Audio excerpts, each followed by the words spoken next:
It's really to spark your imagination. The purpose of these talks is to come together as an interested community and see if you can find nourishment, spark your imagination, take something out like a dream that you can go back to that nourishes you, and that you can play within your head in today, tomorrow, in several days, and see what your opinion is and how you feel about this. And so behind every humble expression is a secret arrogance, says Jung.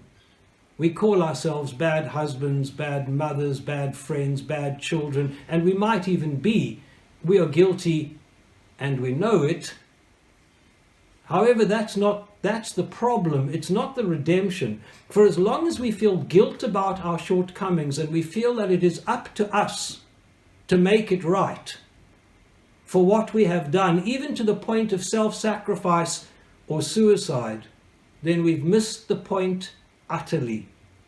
There's an inflation in us feeling that we have to make something right and sacrifice ourselves for other, because we have forgotten that it is not about us, it's about the gods. We just don't have that much power to run the universe, to cause our own pathologies, to ruin the lives of others. Of course, we must make amends and we must atone for what we've done wrong, but this is a private and a deep matter. It's not addressed in shows of self-immolation.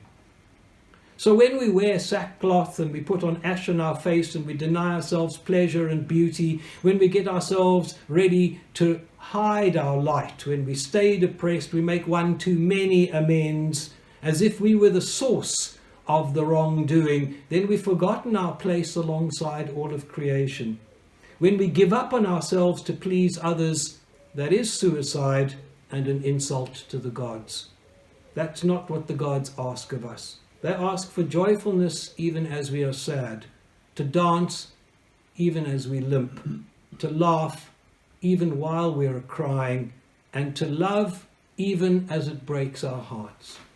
The true guilt is not in our broken condition, but in not recognizing the gods first and last in our absurd and sometimes pathetic attempts to be excellent.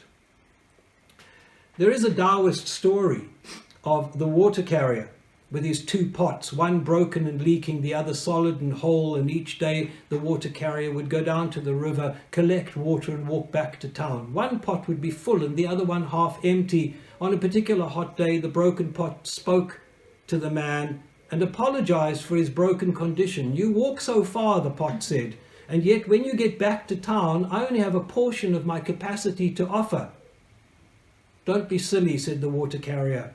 "Haven't you noticed all the flowers on the path between the river and the town? They're all blooming and shining because each day you have watered them."